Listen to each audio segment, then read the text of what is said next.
After almost winning 4 major trophies in the 2021-22 season, Liverpool had a very disappointing 2022-23 season. They only managed to win the Community Shield, and didn't even finish in the top 4. Their coach, Jurgen Klopp, saw some of his most important players leave, but he also has some new and promising players to work with as he tries to make Liverpool competitive in the Premier League again. But before we begin to see what Liverpool can do this season, you can do something for us, which is to like this video and subscribe. Liverpool's midfield is like the focus of those TV shows where old houses get a big makeover. It's like something that hasn't been changed for a long time suddenly getting a complete new look. Before this summer, Liverpool had only added one new midfielder since 2018, Thiago Alcantara in 2020. But now, it seems like they will be getting at least 3 new midfielders in just a couple of months. They have to do this because they lost some important players like James Milner, Naby Keita, Alex Oxlade-Chamberlain, Jordan Henderson and Fabinho since the end of the last season. A lot of experienced players have left the team, and so far they've brought in Alex McAllister and Dominic Szoboszlai. There were also reports that they're trying to sign Romeo Lavia, a young player from Southampton, but sadly he joined Chelsea. Do you know that Liverpool tried to hijack Chelsea's main target? Keep watching to discover who that was. Liverpool also has some young players of their own, like Curtis Jones, Harvey Elliott and Stefan Bajcetic, who are expected to take on more responsibility. The midfield was a big problem. Many people blamed the poor performance in the 2022-23 season on the midfield. They often seem to be running less and getting outplayed, especially in games played away from home.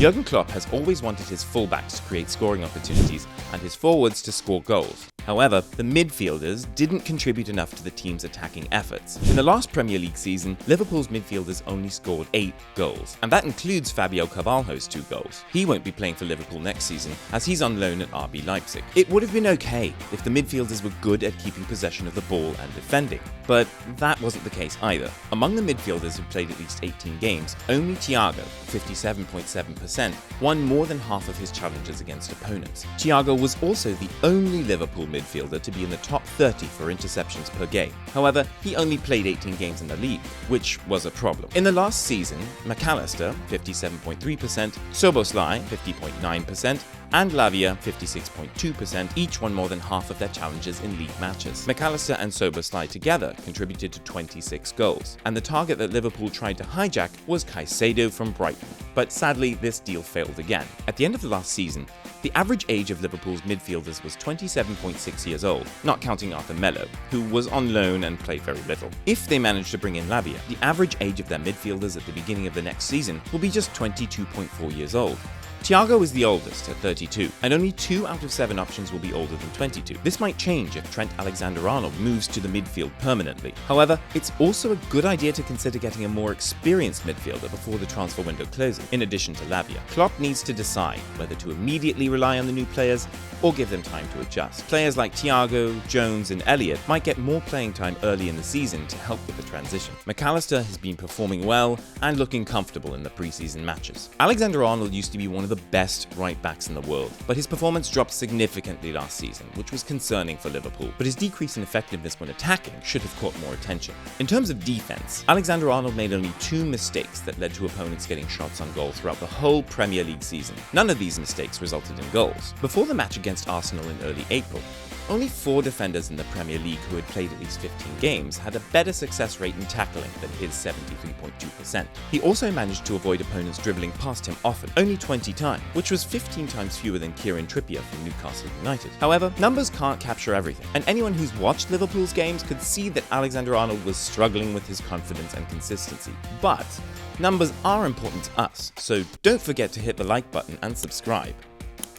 What was even more surprising was that a player who had given 12 assists in the previous season only managed 2 assists in his first 27 league matches in the 2022-23 season. But things changed in April's game against Arsenal when Klopp adjusted his role. Alexander-Arnold started moving into the midfield when Liverpool had the ball. This shift led to positive results. In that match, he helped set up Roberto Firmino for a goal that tied the game against a strong opponent. After that, he managed to provide 7 assists in the next 10 games. He was also the player who touched the ball the most in the league during that period. with 1,073 touches. That was 122 touches more than the next player, Lewis Dunk from Brighton. He also won possession of the ball the second most times, 80 during that period, only behind Manchester United's Casemiro, 89. This suggests that his new role also improved his defensive skills. After making that important change and seeing both the player and the team improve significantly, it's likely that Klopp will stick with it in the upcoming 2023-24 season. This adjustment resulted in Liverpool earning 24 points in the last 10 games, second only to the champions, Manchester City, who earned 25 points. But there were also worries about the defense. Liverpool's defense was not strong last season. They allowed 370 shots on their goal in the Premier League, which is 73 more shots compared to the previous season. This was the highest number in a full season since Klopp became the manager in 2015. They were also letting in high-quality scoring chances, with 27.8% of shots being classified as big chances. This was the highest during Klopp's time at the club. The number of big chances they faced almost doubled from the previous season, going from 53 to 103. This issue might not solely be the fault of the defense.